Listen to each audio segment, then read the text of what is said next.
Assalamualaikum warahmatullahi wabarakatuh. Alhamdulillah, alhamdulillahi rabbil alamin, wa bihi nasta'inu ala umurid dunya waddin. Ashhadu an la ilaha illallah wa ashhadu anna muhammadan abduhu wa rasuluh. Allahumma salli ala sayyidina Muhammad wa ala alihi wa sahbihi ajma'in. Amma ba'd. Faqad qala Allah subhanahu wa ta'ala fi kitabil karim. Bismillahirrahmanirrahim. Innallaha wa malaikatahu yusalluna 'alan nabi.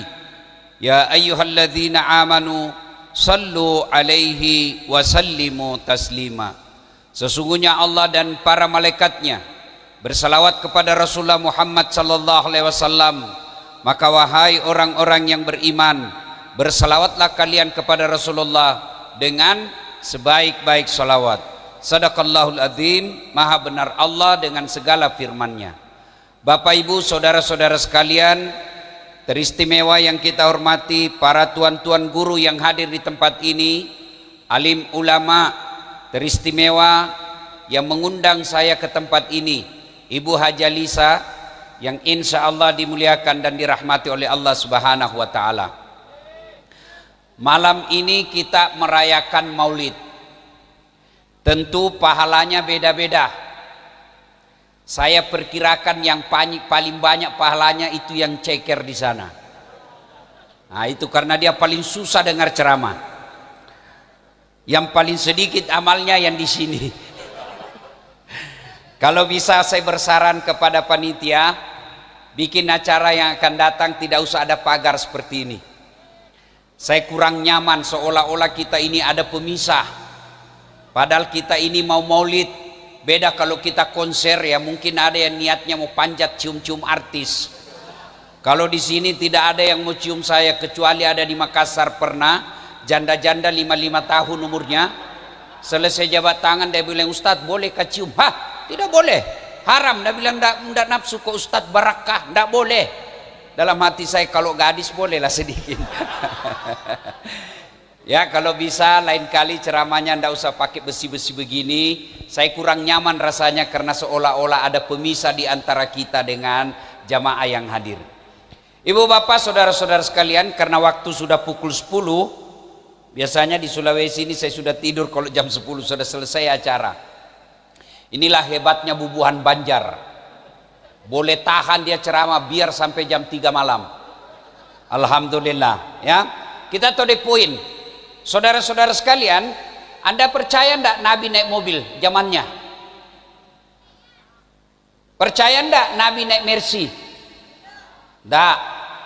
Saudara-saudara, percaya enggak Nabi besarnya rumah, bertingkat rumahnya? Tidak. Saudara-saudara sekalian, percaya enggak Nabi pegawai negeri? Enggak. Percaya enggak saudara-saudara punya tabungannya Nabi sampai miliaran? Tidak. Tapi beliau meskipun tidak ada kekayaan seperti yang disebutkan tadi, tidak pernah beliau galau. Bahkan sampai detik ini dikenang manusia. Kalau orang ada yang mencoba menghina nabinya, satu dunia umat Islam membedanya. Padahal beliau lahir sudah dalam keadaan yatim. Bersama ibunya cuma 4 tahun 2 bulan. Diambil kakeknya baru 2 tahun, meninggal lagi kakeknya. Meninggal kakeknya diambil oleh pamannya. Usia 12 tahun mulai berdagang.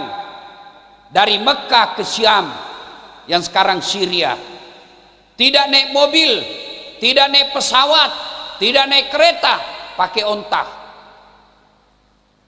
Sudah menikah, 7 anaknya, 6 dilihatnya dengan kepala sendiri meninggal dunia.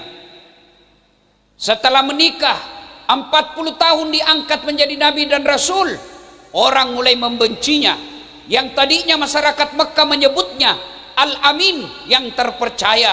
Tetapi setelah diangkat menjadi rasul, mulailah masyarakat Mekah memusuhnya, dan orang yang memilih memimpin memusuhnya salah satu diantaranya Abu Lahab, yang tak lain adalah pamannya sendiri. Pindah ke Mekah, Sebelumnya pindah ke Mekah, beliau minta tolong ke Taif. Sampai di Taif, bukannya orang simpati, justru dilempari anak-anak satu kampung. Lalu pindah ke Madinah. Apakah setelah sampai di Madinah masalah beliau selesai? Tidak, justru beliau mulai diperangi.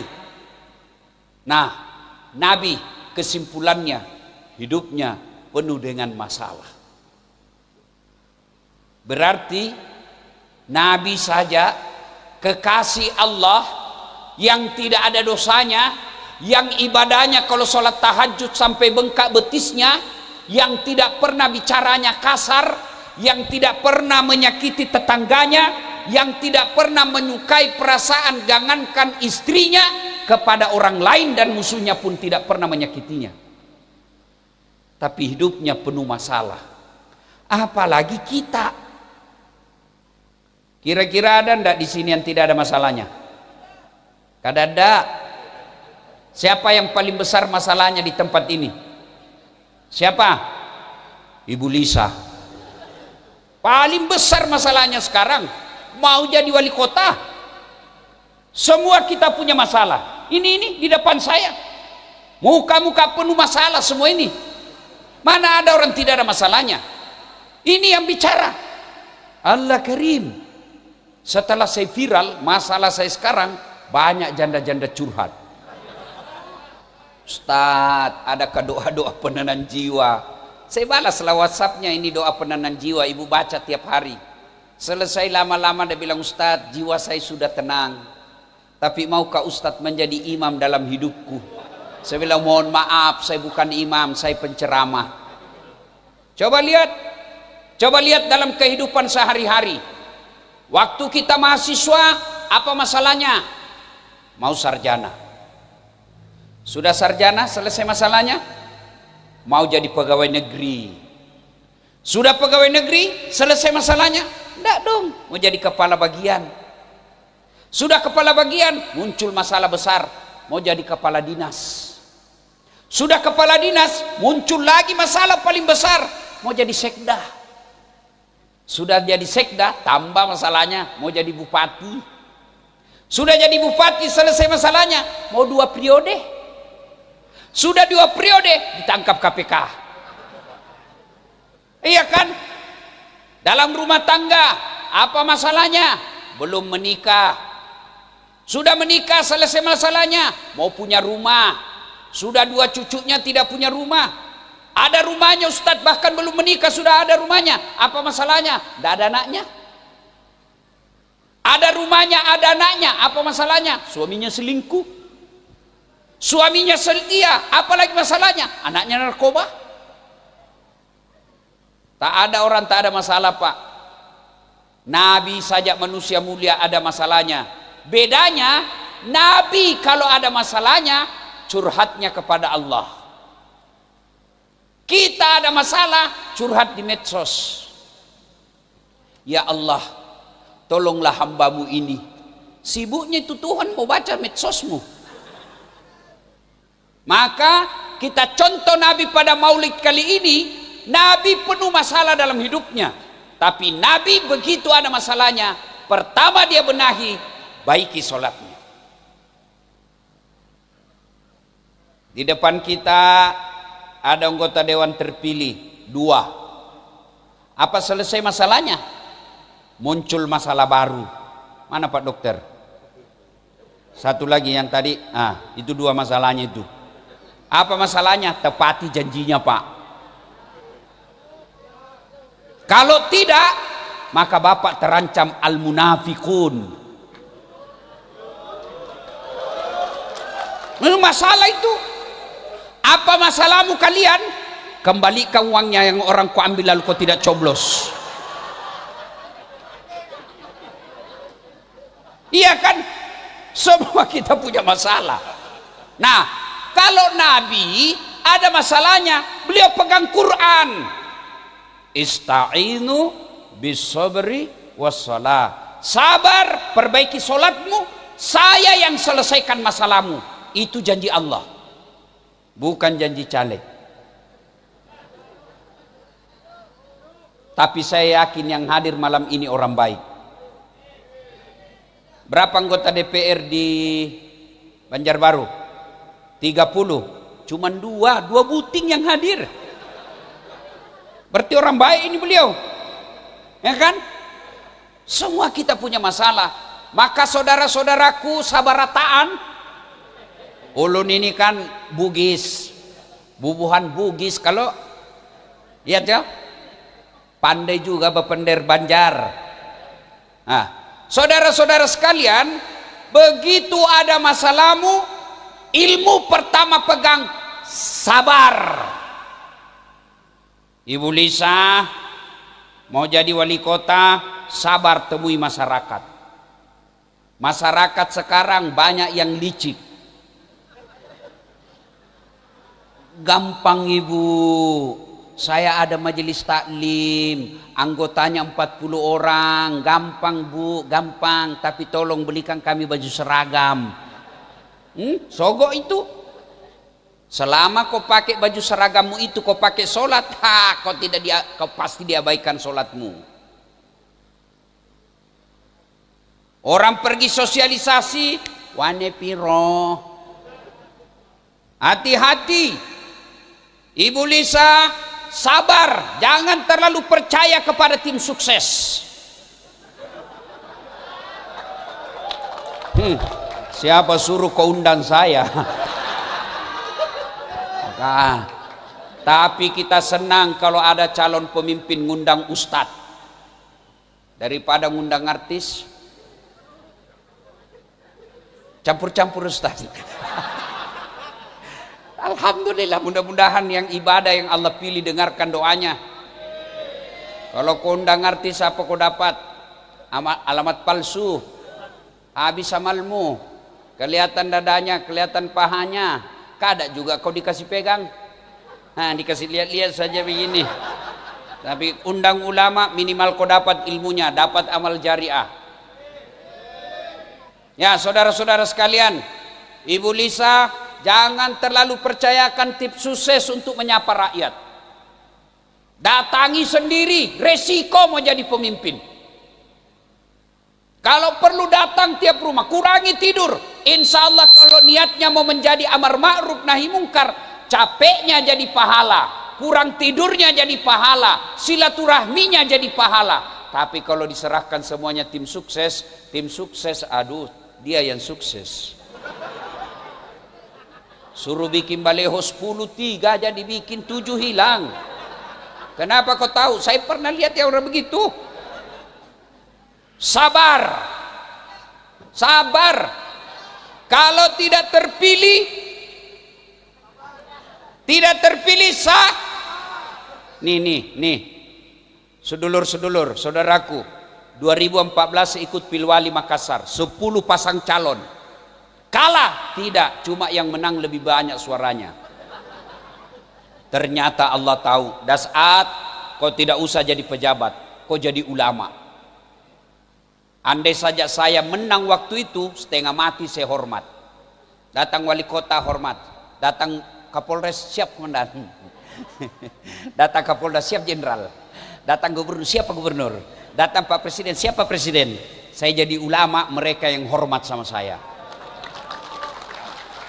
Maka Ibu Haja Lisa yang terhormat, jangan pernah galau kalau cita-cita tidak terkabul. Allah sudah sediakan yang terbaik. Dulu saya tamat SMA mau jadi dokter, 3 kali ikut SMPTN waktu itu namanya. Tes tidak lulus, teman saya lulus. Saya protes kepada Allah waktu itu, ya Allah kenapa kau tidak kasih lulus saya jadi dokter? Kau tidak rugi jadi Tuhan kalau saya jadi dokter? Teman saya lulus, dia tugas di Kepulauan Aru. Waktu mau lebaran saya telepon, woi dokter, kau pulang lebaran? Enggak, rugi-rugi kau jauh cari uang ngodak lebaran sama orang tuamu. Kenapa enggak pulang? Mahal tiket Ustadz. Dalam hatiku, untung saya tidak jadi dokter. Saya jadi Ustadz tidak pernah pusing soal tiket. Kenapa? Bukan saya yang beli. Siapa yang beli? Ibu Lisa. Hebatnya lagi, pergi tidak bawa uang, pulang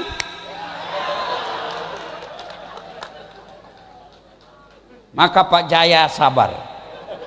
Pernah dengar-dengar mau jadi maju juga, tapi ternyata Allah takdirkan tidak jadi maju. Sabar Pak. Hidup ini semua enak kalau kita sikapi dengan sabar. Ya Ustaz, saya rasanya sudah mau mati. Kenapa? Banyak betul masalah, suami saya cerewet, saya kasih saran, sabar, saya tidak bisa sabar. Pilihanmu minta aku cerai, tapi tidak tega juga. Jadi apa maumu? Sabar. Ustadz, suami saya jelek Ustadz, sabar, itulah jodohmu. Ustadz, saya istri saya cerewet, sabar, itu jodohmu. Allah yang kasih, tapi jelek juga Ustadz, sabar. Kenapa? Karena kalau dia gagah, dia malu jalan sama kau. Kenapa? Karena kau juga jelek. Enak tuh, Allah karim. Enak itu kalau hidup kita sabar. Ya, mana ibu-ibu ini? Kada melihatnya aku ulun nih. Hah? Di belakang. Kasihannya jauhnya bang. Maaf ibu saudara-saudara sekalian, hidup ini kalau disikapi dengan sabar pasti tenang perasaanmu. Tapi sebab sabar berat Ustadz. Iya berat. Kenapa? Karena hadiahnya orang sabar. Innallaha ma'as-sabirin. Allah bersama orang-orang yang sabar. Bayangkan Allah bersamamu orang sabar. Bersama Jokowi saja kita senang, iya toh? Bersama Dasat Latif saja, Ustadz foto Ustadz, selfie Ustadz, ulang Ustadz, kabur, ulang Ustadz, kabur, 4 kali ulang Ustadz. Dalam hatiku mukamu yang kabur. Iya kan? Sabar. Adik-adik sekalian, bapakmu kawin lagi, sabar. Ibu-ibu, suamimu, sabar. Saya tidak bisa sabar. Allah kasih pilihan, kau pisah baik-baik atau kau tetap dalam kesabaranmu. Masya Allah, Ustadz, saya mau kuliah, tapi ternyata orang tua saya tidak mampu kuliahkan. Sabar. Rasulullah kurang apa mulianya? Saya 100% percaya tidak ada orang yang ibadahnya seperti Rasulullah di tempat ini. Tapi Rasulullah pun penuh dengan masalah hidupnya. Tapi sikap dalam masalah sabar. Bagaimana ekspresinya sabar Ustaz? Bagaimana wujud nyatanya sabar? Alladzi isa asabatum musibah qalu inna lillahi wa inna ilaihi rajiun. Prakteknya Ustaz. Bapak-bapak nih, istri ngomel, prakteknya baca inna lillahi wa inna ilaihi rajiun. Bapak mundur 4 langkah, balik kanan, inna lillahi wa inna ilaihi. Jangan pula kau lihat wajahnya baru di depannya aku bilang inna lillahi. Wah, tambah ngamuk dia. Ya, bagaimana caranya? Tinggalkan. Kalau emosi kata Nabi, istighfar. Masih emosi, kau berdiri. Kalau kau duduk, kau berdiri. Kalau kau berdiri, kau duduk. Kalau kau berdiri, tinggalkan tempatmu. Begitu resep Nabi. Marah, jengkel, astagfirullahaladzim, masih juga belum hilang rasa marahnya, tinggalkan tempat. Masih juga tidak hilang rasa marahnya, wudhu 2 kali, wudhu air, ambil air wudhu. Masih juga marah, kata Nabi, kau sholat 2 rakaat. Masih juga marah, belum selesai marahmu, sudah selesai sholat, berarti bukan lagi dasat di situ, tapi setan. Tapi biasanya emosi, istighfar mulai hilang. Apalagi kalau sudah ambil wudhu, pasti hilang. Kenapa? Yang membuat kita emosi, jengkel, marah, setan. Setan terbuat dari api, lawan api adalah air. Berarti api siram dengan air, hilang marahnya. Sabar. Yang kedua kata Allah, kalau ada masalah, perbaiki sholat. Kalau saya lihat di sini, waduh, bubuhan Banjar tuh rajin betul memang pengajian. Kalau ada apa sih itu? Pengajian-pengajian, kalau di Sulawesi pengajian, biasanya jam 10 sudah para pulang satu-satu. Bubuhan Banjar sampai jam 1 pun masuk bertahan. Memang ini bubuhan Banjar, kada bisa dilawan kalau pengajian. Cuma kadangkala pulang pengajian masih ada ndak sholat. Kada ada gunanya tuh pengajianmu kalau kada salat. Biar kau bangun satu masjid, kada sholat, kada ada guna. Nanti Allah berfirman, baco, dasad, ini loh hajimu, ini sedekahmu, ini bangun masjidmu, ini silaturahmimu, ini orang yang kau umrohkan 5. Mana kuncinya? Apa kuncinya? Apa kuncinya? Sholat. Lalu si hamba berkata, kada ada sholat. Allah berfirman, sebagai maha adilnya aku, saya tampakkan kamu ini amalmu semua. Tapi karena kau tidak punya kunci, tidak bisa kau ambil.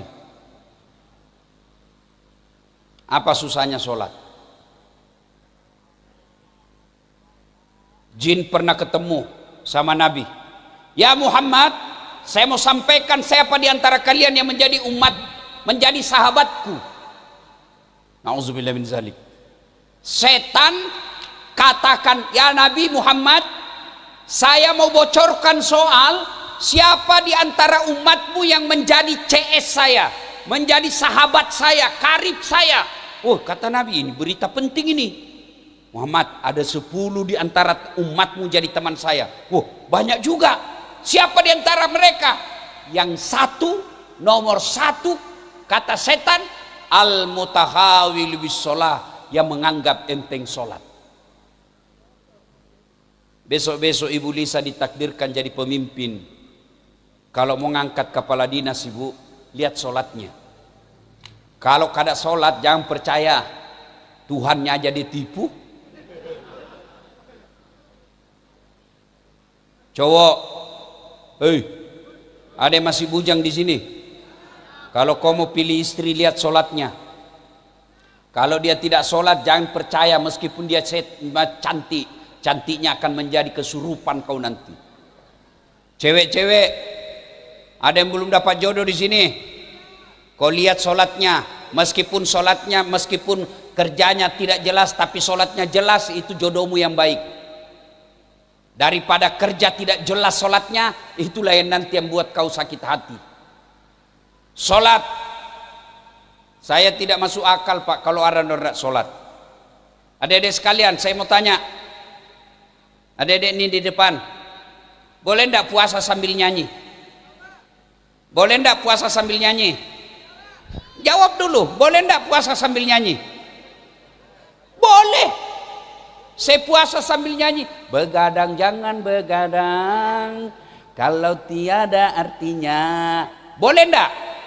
Boleh. Lagi tawaf, umroh haji, boleh tidak sambil nyanyi? Boleh. Labbaik Allahumma labbaik, boleh, sah soal hajimu. Bayar zakat boleh tidak sambil dagang? Boleh. Lagi-lagi keluarin zakat, haji berapa harga gas? 25.000, boleh tidak? Boleh, tetap sah. Tapi sholat boleh tidak sambil dagang? Kalau kau bilang boleh, beleng-beleng kau. Lagi sholat boleh tidak sambil nyanyi? Allahu Akbar, darah muda. Kalau lagi sholat boleh tidak sambil dagang? Tidak boleh. Itu maknanya sholat itu puncak penghambaan kepada Allah Subhanahu wa ta'ala. Lalu kenapa ketika kita mau puasa setan tidak terlalu menggoda? Boleh kau puasa. Kalau haji, setan tidak menggoda kita. Kalau perlu kau pergi haji, tapi hajinya haji update status, OTW manasik, OTW Baitullah, sampai di Ka'bah. Hai guys, ini Ka'bah guys. Sujud pun hai guys, selesai 2 rakaat guys. Setan propose kau pergi saja haji. Tapi ketika kau sholat, setan berusaha menggagalkan. Kenapa? Karena sholat puncak penghambaanmu kepada Allah. Saya sholat Ustaz, betul kau sholat tapi tidak ikhlas. Hayya 'alas shalah, azan lagi. Berarti kau tidak ikhlas. Saya sholat Ustaz, betul kau sholat tapi main-main. Begini sholatnya.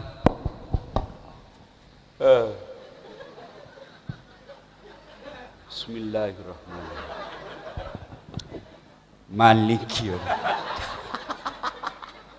Kau ketawa karena kau bayangkan dirimu semua kan. Sholat baru gatal. Allahu Akbar. Ada juga yang sholat itu kayak tidak semangat betul. Ada juga yang terlalu semangat. Kalau begini caramu sholat, enggak. Itulah yang nanti Allah jelaskan Nabi jelaskan berapa banyak hamba-hamba Allah nanti dia setor sholatnya lalu dilipat-lipat seperti pakaian kotor ditempelengkan di badannya. Itulah makna dari ayat fawailun lil musallin.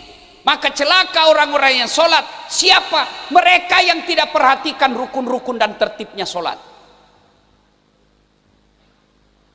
Sholat ya. Apa alasanmu tidak mau sholat anak muda? Kau gagah? Kira-kira ada yang kalah gagah Nabi Yusuf di sini? Ibu Lisa, Nabi Yusuf itu Allah ciptakan kegagahan 100. Khusus diberikan Nabi Yusuf 65%. Lagi berapa sisanya? 35. 34 bagi-bagi ke Nabi yang lain. Berapa sisanya? 1. Inilah yang kita bagi rata. Yang 1% ini Pak Jaya diambil Sahrul Khan. Apa? Diambil Anita Bachang. Diambil Tamara Blinis. Itu yang cantik-cantik semua. Dasat Latif. Berapa persen sampean semua? Bagaimana gagahnya Nabi Yusuf itu ya? Pantas ketika Nabi Yusuf perempuan disuruh iris bawang, suruh lewat Nabi Yusuf. Perempuan yang iris bawang tidak sadar karena terpesona gagahnya Yusuf, dia iris tangannya tanpa dia rasa. Wah, Yusuf gagah tetap sholat. Saya sakit Ustaz. Ada kala sakitnya Nabi Ayub. Itu Ayub alaihissalam seluruh tubuhnya dimakan ulat sampai giginya kelihatan. Kenapa? Habis tulang pipinya dimakan ulat. Beliau tetap sholat. Kita baru sariawan tidak sholat. Kalau kau sariawan, sholatlah kau dalam keadaan sariawan. Ya Akbar. Ya Pak. Allah tahu kau lagi sariawan. Apa lagi? Apa? Saya kaya Ustaz. Kau yakin bisa kalah kayanya Nabi Sulaiman alaihissalam? Itu Nabi Sulaiman 1 hektar pekerangan rumahnya. Apa kerikilnya? Emas. Ada di sini bubuhan Banjar emas. Kerikilnya. Kalau bubuhan Bugis, kalau dia kaya giginya dikasih emas. Apa lagi? Apa? Kau kuat. Kau kalah kuat Nabi Musa. Itu Nabi Musa kalau dia kunci badannya keluar itu bulu-bulu di bajunya. Kalau dia berkelahi Nabi Musa belum sampai tinjunya sudah jatuh orang di depannya. Hebatnya, tapi beliau tetap sholat. Kalau pejabat tidak sholat, orang masih bisa, iyalah pejabat ada kekuasaannya. Orang kaya tidak sholat, ya wajarlah, rumahnya enak, bagus, makannya enak. Artis tidak sholat, dia cakep, terkenal satu Indonesia. Wajar, tapi di akhirat menderita. Tapi paling tidak di dunia dia nikmati. Tapi kalau kamu sudah jelek, pengangguran, kerja tidak jelas, bau ketek, rumah ngontrak-ngontrak, suamimu jelek, istrimu tukang ngomel. Apa kau dapat? Saudaraku, sudah luar biasa maulid malam ini. Kalau kau pulang mulai besok kau sholat. Ibu Lisa kalau boleh berpesan, cari tim sukses yang baik sholatnya Bu. Kalau tidak sholat, jangan percaya bu, Tuhan aja dia tipu. Sholat, saya heran kalau ada orang tidak sholat pak, tidak masuk akal saya. Ustadz, saya tidak bisa berdiri, duduk. Tidak bisa duduk Ustadz, baring. Tidak bisa baring Ustadz, sholat pakai isyarat. Matamu kok kasih goyang-goyang begini. Allahu Akbar, sami'allahu liman hamidah. Jangan ketawa, saya serius sini. Masih juga tidak bisa itu Ustadz. Kok sholat dalam hati? Mana disebut sholat dalam hati? Tanganmu sudah tidak bergerak, matamu sudah tidak bisa bergerak, bibirmu sudah kaku. Bagaimana caranya sholat? Tidak usah gerak-gerak. Semua bacaan sholat kau baca dalam hati. Bayangkan lagi ruku, baca doa ruku. Bayangkan lagi sujud, baca doa sujud. Bayangkan lagi tahajud, baca doa tahiyat. Selesai. Tidak bisa juga sholat dalam hati Ustaz. Gampang. Cari kain putih, bungkus. Bawa dikubur. Selesai. Adik-adik sekalian, tuan-tuan yang ada di tempat ini, lebih baik bapak pelihara kambing 2 ekor daripada 1 anak yang tidak sholat. Bapak-bapak, lebih baik kau pelihara kambing di rumahmu 5 ekor daripada 1 anak tidak sholat. Kenapa Ustaz? Kalau kambing nakal, jual. Ya toh? Ya Bu Lisa. Kambing nakal, jual. Tidak ada yang beli, potong. Dagingnya jadi sate. Pipinya sop pipi. Ekornya sop buntut.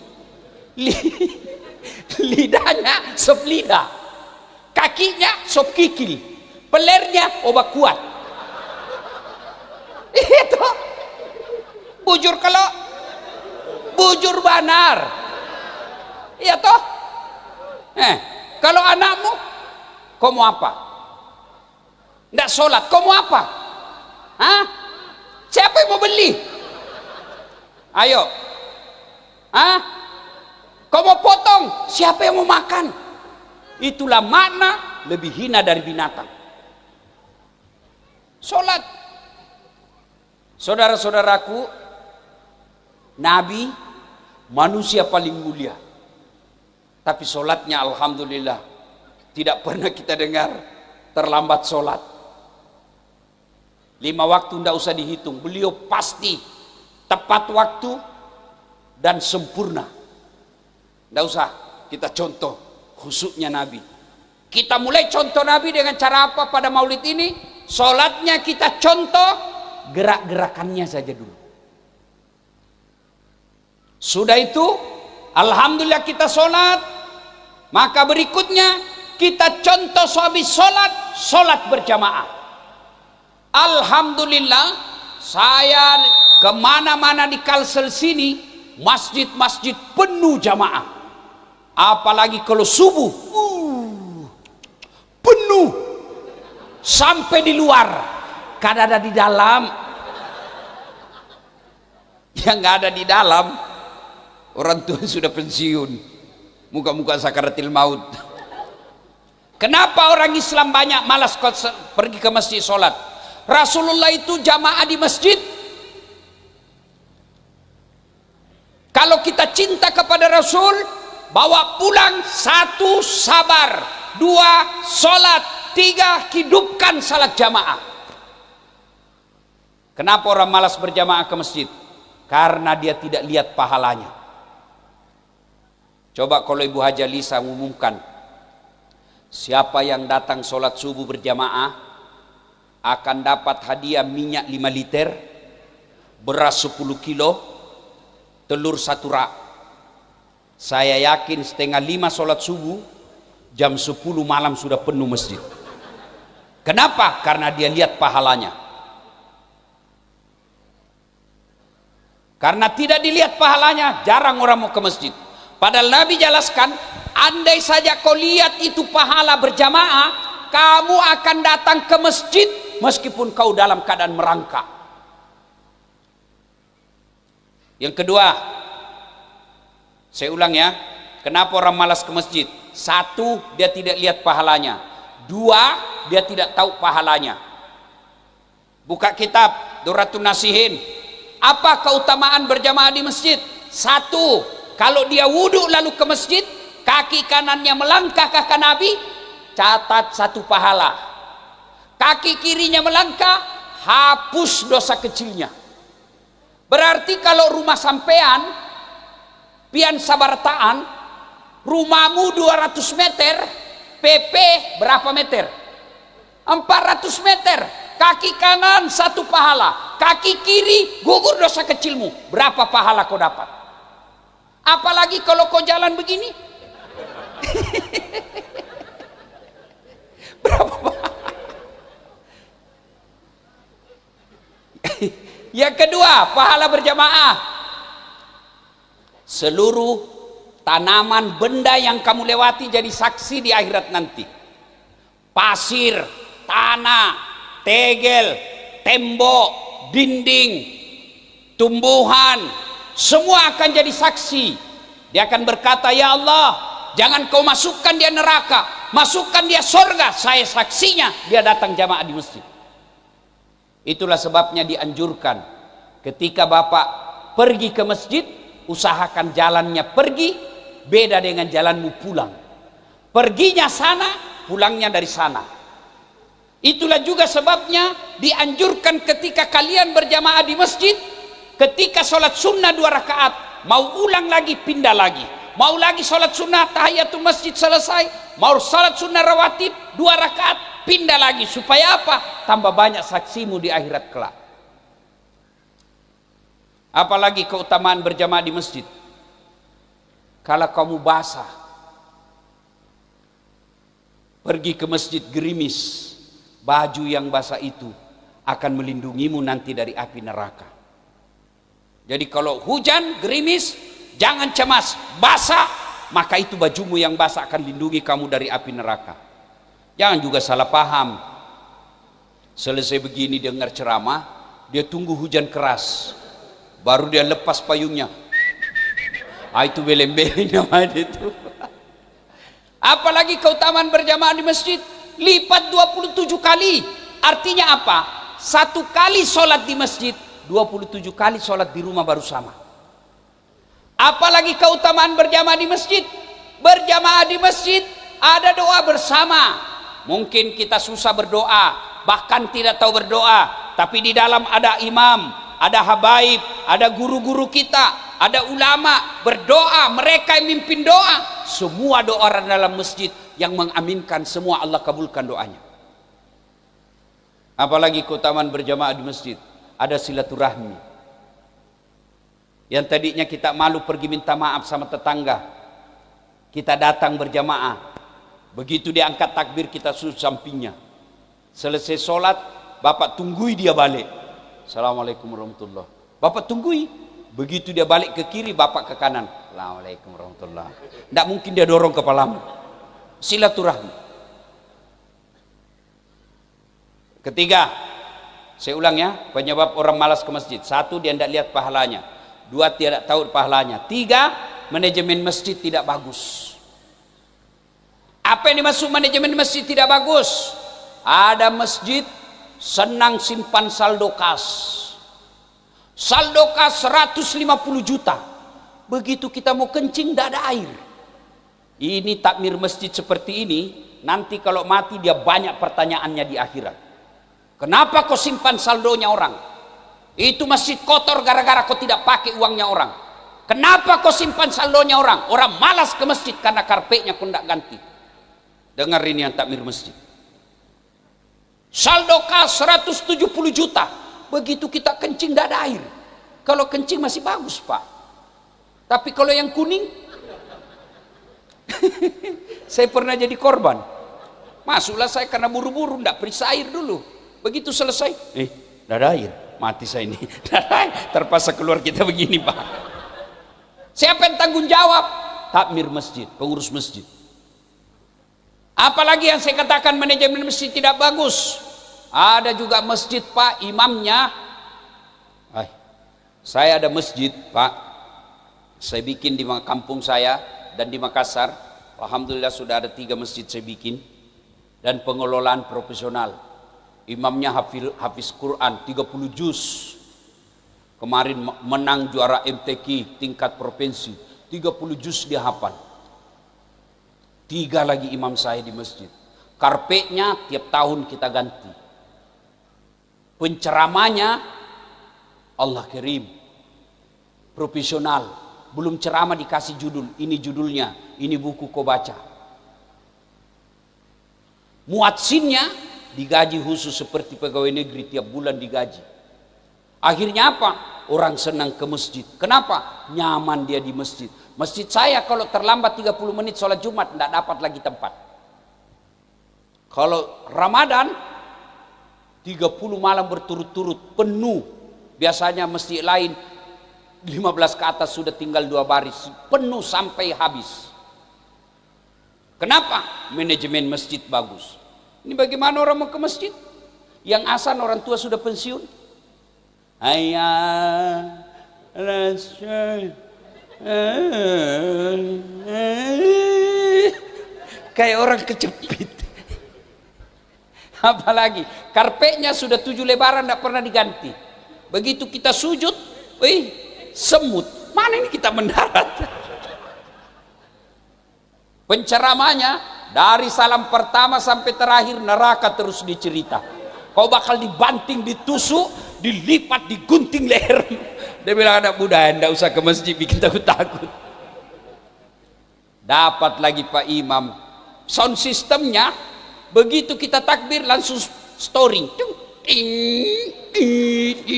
Kita mau perbaiki sudah takbir. Kita ketawa karena kita pernah alami semua itu kan. Dapat lagi Pak Imam yang membalik-balik sunnah Nabi. Nabi katakan, kalau kau jadi imam, 1, ringkaskan bacaanmu.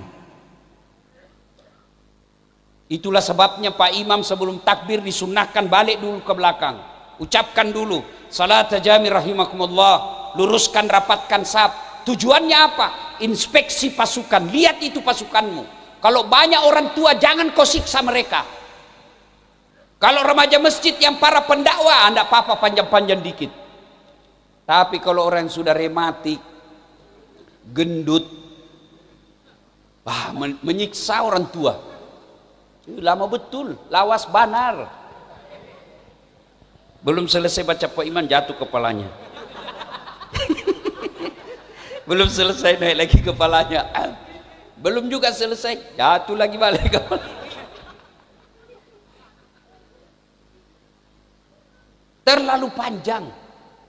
Yang kedua kata Nabi, kalau kau jadi imam, baca yang umumnya orang hafal. Itu Nabi bilang. Umumnya imam kita Pak, dia senang bacaan yang kita tidak hafal. Hanya dia yang hafal. Tujuannya kenapa disuruh baca yang umumnya orang hafal? 1, supaya kita jamaah bisa ikut khusyuk dengar bacaannya. 2, kalau salah ada yang bisa bantu. Coba kalau Pak Imam baca wadduha, begitu salah kita bisa luruskan. Kenapa? Kita hafal. Tapi begitu imam baca Al-Anfal ayat 10 sampai 50, begitu salah, hadapi susahmu sendiri.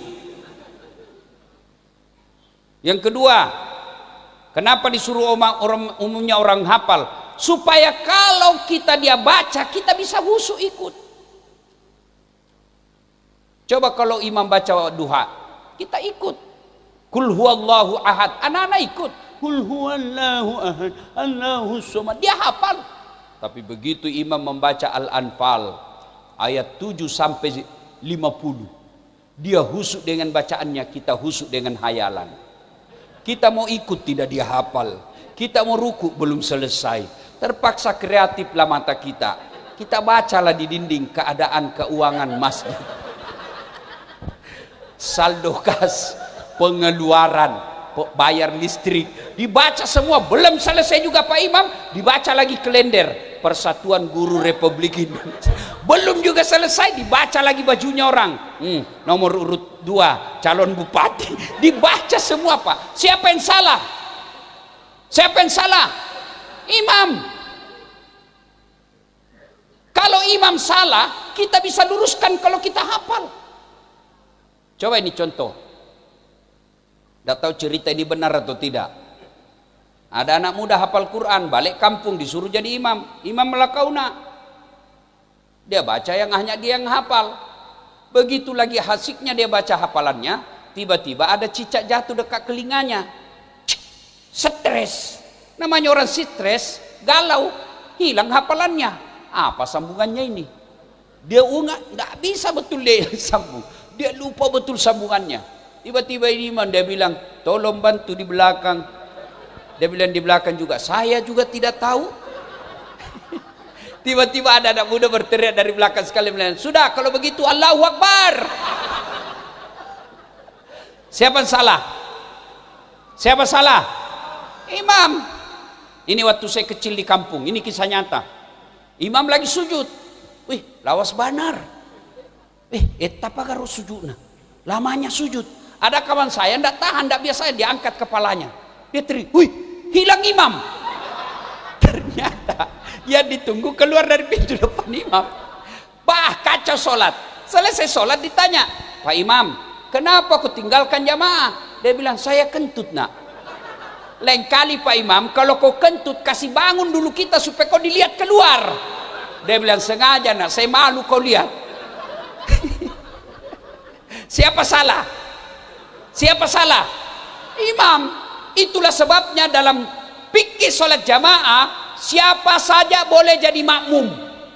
Mulai anak-anak sampai orang dewasa boleh jadi makmum.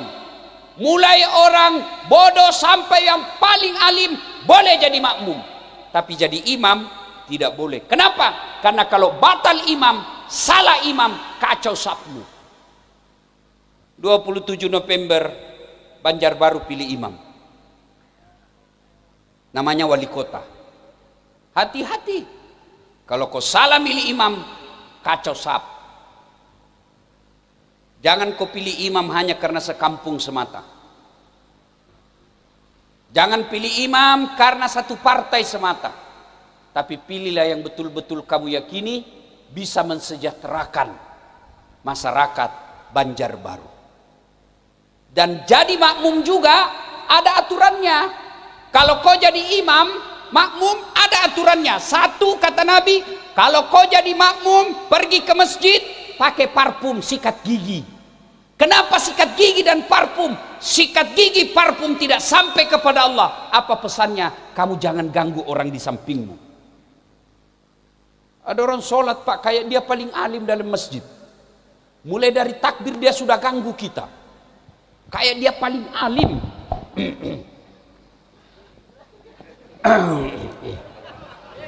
Allah. Baca Al-Fatihah kayak dia gigit telinga kita. Alhamdulillah. Malik. Ada juga saya lihat begitu. Menjengkelkan. Ada lagi tuh yang paling menjengkelkan lagi, yang suka kasih pindah-pindah jari-jari kakinya.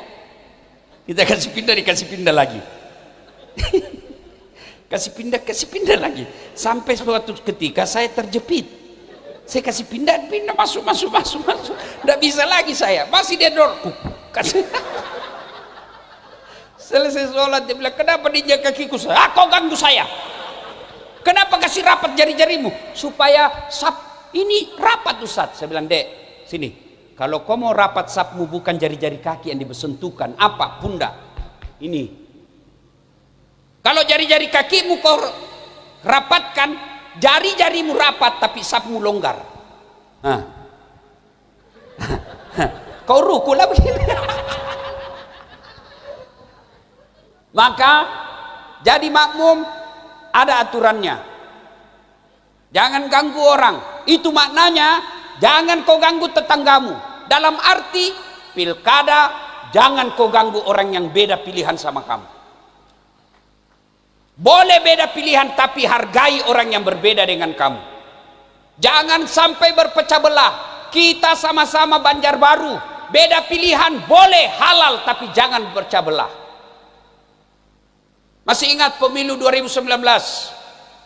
Masih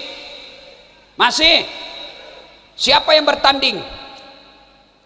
Bapak Joko Widodo lawan Bapak Prabowo. Siapa yang menang? Bapak Joko Widodo. Siapa menterinya? Bapak Prabowo. Waktu debat satu paket. Kamu sampai sekarang masih baku musuh. Apa kamu dapat? Maka kepada tim sukses kalian, silahkan jagokan jagoanmu, jangan kau jelek-jelekkan lawanmu. Kita umat Islam, wa'tasimu bihablillahi jami'an wa la tafarraqu. Berpegang teguhlah engkau pada tali persaudaraan agama Allah dan janganlah engkau bercerai-berai. Pada akhirnya Rasulullah dalam hidupnya penuh dengan masalah. Kita pun ada masalah. Bedanya Rasulullah kalau ada masalahnya takarrub ilallah, mendekatkan diri kepada Allah dengan cara apa? Sabar, sholat. Maka kalau mau mencontoh Nabi pada Maulid kali ini, ada masalah dan pasti hidup kita ada masalah. 1, sabar. 2, perbaiki sholat. Kalau sholat sudah kita tunaikan, jangan cukup sampai di situ, datanglah sholat berjamaah ke masjid. Ada 7 golongan orang yang dilindungi di padang mahsyar kelak. 1 diantaranya adalah mereka yang menggantungkan hatinya di masjid, yaitu mereka yang rajin sholat dan memakmurkan masjid. Ibu bapak saudara-saudara sekalian yang saya hormati, inilah tausiah kita, mudah-mudahan ada manfaat. Sebelum saya akhiri, saya mau memberikan hadiah kepada Ibu Lisa yang mengundang saya datang ke tempat ini. Hadiah saya berupa sarung. Nah, ini namanya sarung gajah duduk. Kenapa disebut gajah duduk? Karena sejak ada ini duduk saja kerjanya ini gajah, tidak pernah berdiri. Gajah duduk ibu ini produksi dalam negeri, berarti membelinya adalah mencintai produk dalam negeri. Kenapa sarung ibu? Ini ada makna filosofinya. Sarung dulu digunakan untuk menutup aurat. Sebelum ada rok, sebelum ada celana, kita kalau keluar rumah pakai sarung. Untuk apa? Menutup aurat. Aurat ada rasa malu. Saya berharap Ibu Lisa menutup rasa malu bubuhan Banjar di Banjarbaru. Yang kedua, sarung ini menutup rasa dingin ketika kita kedinginan. Saya berharap Ibu Lisa mudah-mudahan menutup rasa dingin masyarakat Banjarbaru. Dingin dari kelaparan, dingin dari pengangguran, dan dingin dari segala urusan dunia. Demikian, mudah-mudahan ada manfaat. Lebih dan kurangnya mohon dimaafkan. Usikum wa nafsi bitaqwallah fastabikul khairat. Assalamualaikum warahmatullahi wabarakatuh. Waalaikumsalam warahmatullahi wabarakatuh.